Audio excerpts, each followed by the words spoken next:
Good morning বন্ধুসকল, সুপ্ৰভাত। আশা কৰোঁ আপোনালোকৰ সকলোৰে ভাল। ইউনিভাৰ্ছ ব্ৰহ্মাণ্ডৰ ওচৰত সদায় প্ৰাৰ্থনা কৰোঁ যাতে আপোনালোকক সকলোকে ভালে ৰাখে, কুশলে ৰাখে। তাৰে কামনাৰে আজি ভিডিঅ'টো আৰম্ভ কৰিব লৈছোঁ। তো বন্ধুসকল, আজি মোৰ বিষয়বস্তু হৈছে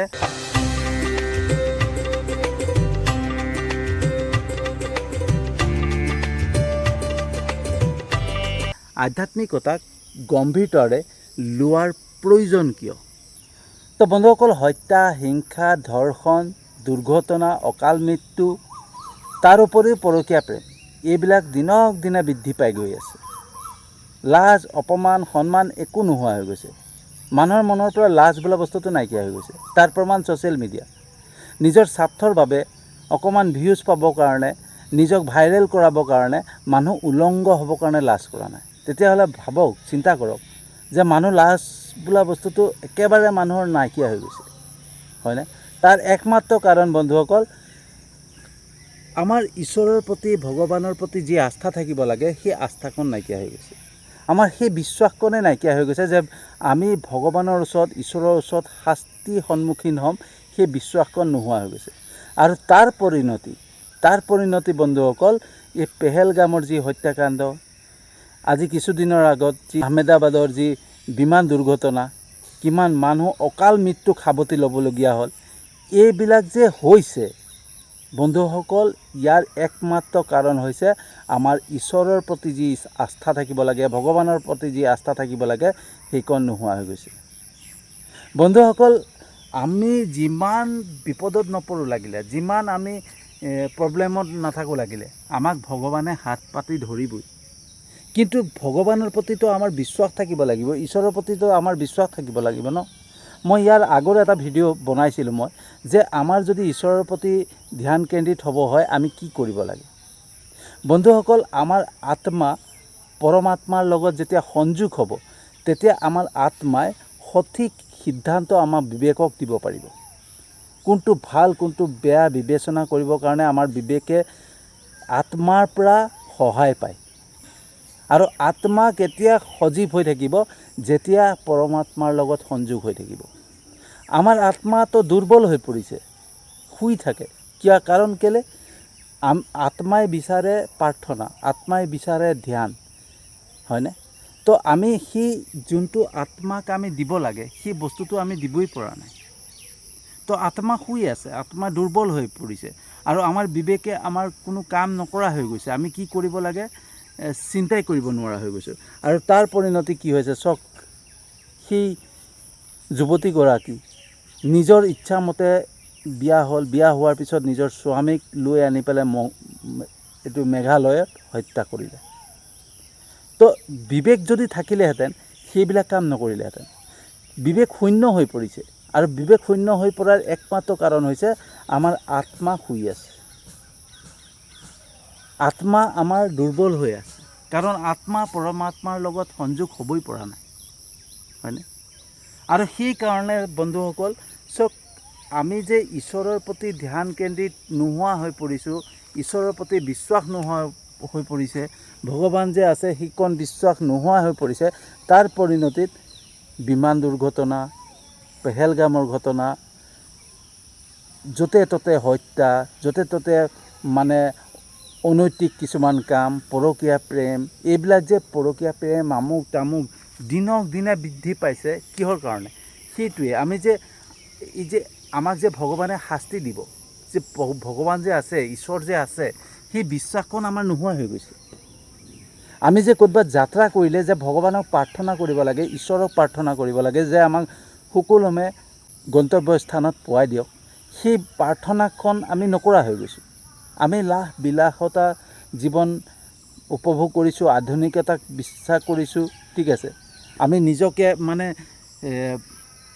মানে হাই প্ৰফাইল বুজাব যায়, আমি ভগৱানক মানে পাহৰি পেলাইছোঁ। আমি মানে কি, আমি ধৰক আমি বিলাসিতা মানুহ, আমি বিলাসিতা জীৱন উপভোগ কৰোঁ, ঠিক আছে।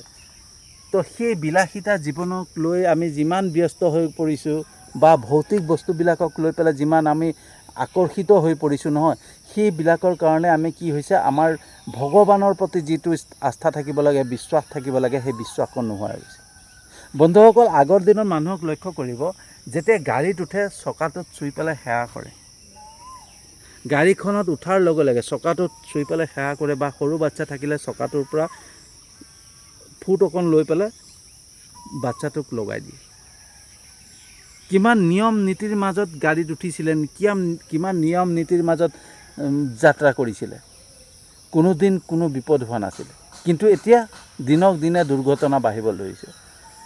যোৱাকালি সেয়া নামবৰ হাবিত এখন বাছ দুৰ্ঘটনা হৈ পেলাই চালকজনে প্ৰাণ দিবলগীয়া হ'ল, অকাল মৃত্যু সাৱটি ল'বলগীয়া হ'ল, হয়নে? আপোনালোকে প্ৰত্যেক দিনাখনেই ছ'চিয়েল মিডিয়া খোলক, প্ৰত্যেক দিনাখনে এটা ক'তবা নাই ক'তবা হত্যা, ক'তবা নাই ক'তবা দুৰ্ঘটনা, ক'তবা নাই ক'তবা অকাল মৃত্যু সাৱটি লৈছে, ক'তবা নাই ক'তবা আত্মহত্যা কৰিছে, ক'তবা নাই ক'তবা কোনোবাই পৰকীয়া প্ৰেমত পৰি পেলাই ক'তবা গুচি গৈছে। এইবিলাক যে হৈ আছে নহয় বন্ধুসকল, এইবিলাকৰ একমাত্ৰ কাৰণ আমাৰ ঈশ্বৰৰ প্ৰতি, ভগৱানৰ প্ৰতি আস্থা নাইকিয়া হৈ গৈছে। ইয়াতে প্ৰমাণ বন্ধুসকল। আৰু ভগৱান যেন অসন্তুষ্ট হৈ পৰিছে, মোৰ তেনেকুৱা অনুমান হোৱা হৈছে। মই অনুভৱ কৰিছোঁ যে ভগৱান যেন অসন্তুষ্ট হৈ গৈছে, কিবা যেন প্ৰলয় আহিছে, হয়নে? আৰু প্ৰলয় অহা নিচিনাকৈ হৈছে বন্ধুসকল। অকণমান অনুভৱ কৰক, প্ৰলয় অহা নিচিনাই হৈছে। য'তে ত'তে হিংসা, য'তে ত'তে হত্যা, ঠিক আছে। ভগৱানৰ প্ৰতি কোনো আস্থাই নাই, হয়নে? কোনোবাই ধৰ্মক লৈ পেলাই যুদ্ধ কৰিছে, কোনোবাই আমুকক লৈ পেলাই যুদ্ধ কৰিছে। এই পৃথিৱীখন, এই সংসাৰখন সৃষ্টি কৰিলে যিজন সৃষ্টিকৰ্তা, সেই সৃষ্টিকৰ্তাজনকে আমি পাহৰি পেলাইছোঁ, আমি নিজেই ভগৱান হৈ পৰিছোঁ। তেতিয়াহ'লে ভাবক, আমাৰ যিখিনি দুৰ্ঘটনা হৈ আছে, যিখিনি প্ৰব্লেম আহি আছে, যিখিনি প্ৰব্লেম ফেচ কৰি আছোঁ, সেইখিনি কিহৰ কাৰণে হৈছে একবাৰ উপলব্ধি কৰক। আমি নিজেই যেতিয়া উপলব্ধি কৰিম নহয়, সকলো গম পাম।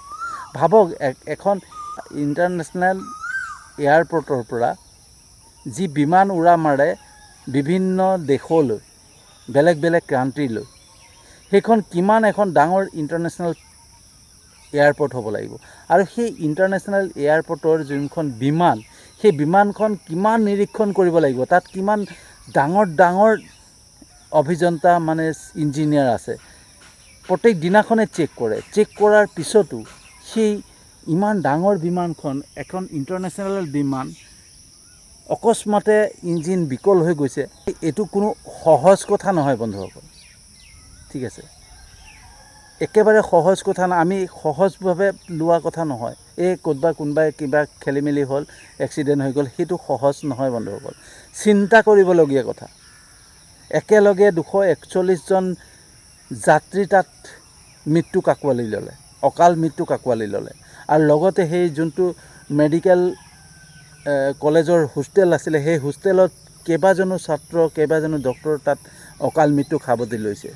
এইটো সহজ কথা নহয় বন্ধুসকল। এগৰাকী যুৱতীয়ে নিজৰ ইচ্ছামতে এজন যুৱকৰ লগত বিয়া হৈছে, বিয়া হোৱাৰ পিছত আকৌ তেওঁক লৈ আহি পেলাই মেঘালয় হত্যা কৰিছে। এইটো সহজ কথা নহয় বন্ধুসকল। পেহেলগামত অকস্মাতে উগ্ৰপন্থী আহিছে, বহুকেইজন মানুহৰ প্ৰাণ কাঢ়ি লৈ গৈছে। এইটো সহজ কথা নহয় বন্ধুসকল। আমি প্ৰত্যেকটো বস্তু সহজ হিচাপে লৈছোঁ, কিন্তু সেইটো সহজ নহয় বন্ধুসকল। এইটো ঈশ্বৰৰে কিবা এটা পৰিকল্পনা। ঈশ্বৰে আমাক, ভগৱানেই আমাক এই বস্তুবিলাক দেখুৱাইছে যে সতৰ্ক হোৱা, সতৰ্ক হোৱা, সৃষ্টিখন ধ্বংস নকৰিবা, হয়নে? ভগৱানেই কিজনী আমাক এই বস্তুবিলাক দেখুৱাই আছে, আমি অনুভৱ কৰিব পৰা নাই বন্ধুসকল। যদি আজি আমি অনুভৱ নকৰোঁ নহয়, অনাগত দিনত আমাৰ কি হ'ব, আমি কেনেকৈ মৰিম, আমি নিজেই ক'ব নোৱাৰোঁ। গতিকে সেইকাৰণে বন্ধুসকল, আমি ভগৱানৰ প্ৰতি, ঈশ্বৰৰ প্ৰতি আস্থা থাকিব লাগে, ঈশ্বৰৰ প্ৰতি বিশ্বাস থাকিব লাগে, ঈশ্বৰক সদায় নাম ল'ব লাগে। প্ৰত্যেক দিনাখনে, যোনদিনাখন আমি ঘৰৰ পৰা ওলাই যাওঁ, ৰাতিপুৱাই ধূপ ধূনা জ্বলাই পেলাই ধুনীয়াকৈ ঈশ্বৰক ধ্যান কৰি, প্ৰাৰ্থনা কৰি পেলাই আমি যেতিয়া ওলাই যাম নহয়, আমাৰ কেতিয়াও অমংগল নহয়, কেতিয়াও বিপদ নহয়। কিন্তু আমি ভগৱান যে আছে, ঈশ্বৰ যে আছে, পাহৰিয়ে পেলাইছোঁ। কাৰণ আমি ভৌতিক বস্তুবিলাকত সোমাই পৰিছোঁ। মোৰ এইটো, মোৰ সেইটো, হয়নে? মই কেনেকৈ কাতকৈ ডাঙৰ হ'ব পাৰোঁ, কোন পদ্ধতিৰে মই ডাঙৰ হ'ব পাৰোঁ, মই কেনেকৈ মই নিজকে ধনী দেখুৱাব পাৰোঁ, ঠিক আছে? তো আমি নিজৰ স্বাৰ্থক লৈ পেলাই ব্যস্ত হৈ গৈছোঁ, নিজৰ বিলাসিতা জীৱনক লৈ পেলাই আমি ব্যস্ত হৈ গৈছোঁ, নিজৰ ভৌতিক বস্তুবিলাকত আকৰ্ষিত হৈ পেলাই ব্যস্ত হৈ গৈছোঁ, কিন্তু আমি ভগৱানক পাহৰি গৈছোঁ। যিজনে আমাক সৃষ্টি কৰিলে, যিজনে এই সংসাৰখন সৃষ্টি কৰিলে, সেইজনকে আমি পাহৰি পেলাইছোঁ। ইমান সুন্দৰ এখন সৃষ্টি এই সংসাৰখন, সেই সংসাৰখনতে আমি সকলো পাহৰি পেলাই নিজৰ স্বাৰ্থৰ বাবে সকলো শেষ কৰাত লাগি পৰিছোঁ। প্ৰত্যেক দিনাখনে হিংসা প্ৰতিহিংসা, ধৰ্মক লৈ পেলাই হওক, যিয়ে হয়, কোনে কাৰোবাৰ বেলেগ এটা ধৰ্মক আমি উপলঙা কৰিছোঁ, নিজৰ ধৰ্মটোক লৈ পেলাই। আমি ভগৱানে কেতিয়াও বিচৰা নাই, হয়নে? মানুহে মানুহৰ লগত কাজিয়া লগা, মানুহে মানুহৰ লগত অপবাদ কৰা, এইবিলাক কেতিয়াও বিচৰা নাই। ভগৱানে ঈশ্বৰে এটাই বিচাৰিছে, সুন্দৰকৈ থাকিব লাগে, প্ৰেম বিলাব লাগে, মোক চিন্তা কৰা, ঈশ্বৰক চিন্তা কৰা, ঈশ্বৰক ভগৱানক চিন্তা কৰি পেলাই ভগৱানৰ লগত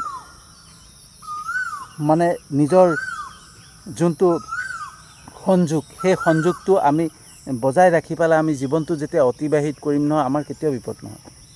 বন্ধুসকল, আগৰ দিনৰ মানুহবিলাকৰ কিছুমান নীতি নিয়ম আমি সদায় মানি চলিব লাগে, কিন্তু আমি কি হৈছে, এইবিলাক আগৰ দিনৰ এইবিলাক একো নাজানে, আমি জ্ঞানী, আমি শিক্ষিত, হয়নে? নিজকে বহুত শিক্ষিত বুলি কৈ পেলাই নিজেই যে বিবেক শূন্য হৈ পৰিছোঁ, আমি গমেই নাই পোৱা, হয়নে? তো বন্ধুসকল, সেইটো কাৰণে প্ৰয়োজন আধ্যাত্মিকতা গম্ভীৰতাৰে লোৱাৰ। আমি যে আধ্যাত্মিকতাক গম্ভীৰতাৰে ল'ব লাগে, সেইটোৰ বাবে প্ৰয়োজন। আমি আধ্যাত্মিকতাক পাহৰি পেলাইছোঁ, আমি বুজিয়ে পোৱা নাই। আধ্যাত্মিকতা, বহুতক যদি সুধোঁ আধ্যাত্মিকতা কি, গমেই নাপায় কিনো, হয়নে? আমি নামঘৰত গৈছোঁ, মন্দিৰত গৈছোঁ, মাত্ৰ নিজৰ স্বাৰ্থৰ বাবে। যেতিয়া আমাৰ স্বাৰ্থ আহি পৰে নহয়, যেতিয়া আমাৰ কিবা এটা প্ৰব্লেম আহে, কিবা এটা আমাক দৰকাৰ হয়, তেতিয়াহে আমি মন্দিৰত যাওঁ। হে প্ৰভু, মই তোমাৰ ওচৰত শৰাই আগবঢ়াম, তোমাক মই এইটো উৎসৰ্গা কৰিম, মই সেইটো উৎসৰ্গা কৰিম, মোৰ এই কামটো সমাধান কৰি দিয়া। তো আমাৰ নিজৰ স্বাৰ্থৰ বাবে আমি ভগৱানৰ ওচৰত যাওঁ, নিজৰ স্বাৰ্থৰ সিদ্ধিৰ বাবে ভগৱানৰ ওচৰত যাওঁ। আমি পূজা এটা পাতিছোঁ, তাত আমি মদ চদ ব্যৱহাৰ কৰি পেলাই আমি ডান্স চান্স কৰি উদ্ভণ্ডালি কৰিছোঁ, হয়নে? বলবমৰ নামত গৈ পেলাই ৰাস্তাত হুলস্থুল কৰি, চিঞৰ বাখৰ কৰি, ডান্স কৰি আমি ভগৱানক অপমান কৰিছোঁ নে ভগৱানক শ্ৰদ্ধা কৰিছোঁ? একবাৰ নিজে চিন্তা কৰিব।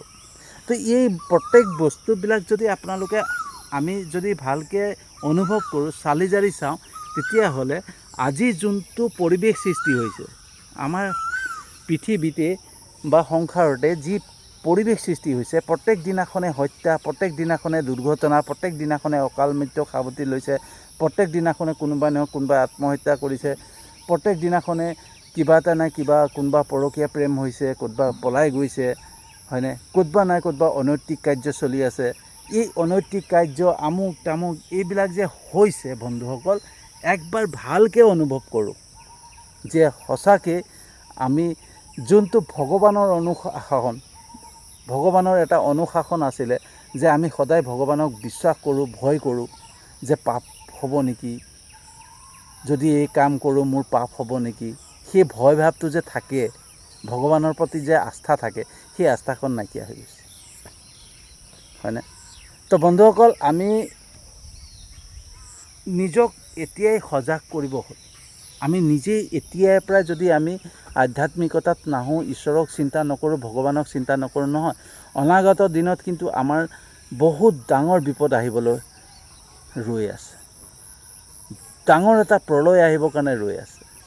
এয়াতো সৰু সুৰা, এই বিমান দুৰ্ঘটনা এয়া এটা সৰু, পেহেলগামৰ যিটো হত্যাকাণ্ড এইটো সৰু, ইয়াতকৈ বহুত ডাঙৰ কিবা বিপদ আহিবৰ কাৰণে মানে আগজাননী দি আছে, যাতে শুদ্ধ হওক, সঠিক পথত আহক, ঈশ্বৰক চিন্তা কৰক, ভগৱানক চিন্তা কৰক, হয়নে? তো বন্ধুসকল, আমি আধ্যাত্মিকতাক গম্ভীৰতাৰে লোৱাৰ প্ৰয়োজন আছে। তো বন্ধুসকল, কেনেকুৱা লাগিলে জনাব। যদি সঁচাকৈ ভাল লাগিছে, যিমান পাৰে শ্বেয়াৰ কৰিব, যাতে সকলোৱে বুজি পায় যে আমি ঈশ্বৰক চিন্তা কৰিব লাগিব, আমি ঈশ্বৰক ভগৱানক বিশ্বাস কৰিব লাগিব, আমি প্ৰত্যেক দিনাখনে ভগৱানক প্ৰাৰ্থনা কৰিব লাগিব। যেতিয়া আমি ভগৱানক আৰাধনা কৰিম, প্ৰাৰ্থনা কৰিম, ধ্যান কৰিম, তেতিয়া আমাৰ আত্মা সদায় বিকাশ হ'ব, আত্মাই পৰমাত্মাৰ লগত সংযোগ হ'ব, ঠিক আছে, আত্মা শুদ্ধ হ'ব। আৰু যেতিয়া আত্মা শুদ্ধ হ'ব নহয়, আমি আমাৰ বিবেকে শুদ্ধ বিচাৰ ল'ব, শুদ্ধ চিন্তা কৰিব, হয়নে? শুদ্ধ ভাল চিন্তা কৰিব, কোনটো ভাল কোনটো বেয়া বিবেচনা কৰিব পাৰিব। আৰু তেতিয়া আমি শুদ্ধভাৱে সুন্দৰকৈ জীৱন অতিবাহিত কৰিব পাৰিম, হয়নে? সেইকাৰণে বন্ধুসকল যিমান পাৰে শ্বেয়াৰ কৰিব, ঠিক আছে। মই জানো আপোনালোকে মোৰ ভিডিঅ' চাই লাইক কৰে, কমেণ্ট কৰে, শ্বেয়াৰ কৰে, তাৰ বাবে আপোনালোকক আন্তৰিক ধন্যবাদ জনাইছোঁ। আৰু যিসকলে মোৰ ইউটিউব চেনেলটো ছাবস্ক্ৰাইব কৰিছে, মোৰ ফেচবুক পেজতো ফ'ল' কৰিছে, তেওঁলোকক আন্তৰিক ধন্যবাদ জনাইছোঁ। আৰু যিসকলে নাই কৰা তেওঁলোকক বহুত বহুত আন্তৰিক ধন্যবাদ জনাইছোঁ, কাৰণ মোৰ বিশ্বাস তেওঁলোকেও মোৰ ভিডিঅ' এদিন চাব আৰু মোৰ ইউটিউব চেনেলটো ছাবস্ক্ৰাইব কৰিব, মোৰ ফেচবুক পেজটোতো ফ'ল' কৰিব। ইয়াকে কৈ পেলাই আজি ভিডিঅ'টো সামৰণি মাৰিছোঁ আৰু এটা নতুন বিষয়বস্তু লৈ আহি আছোঁ।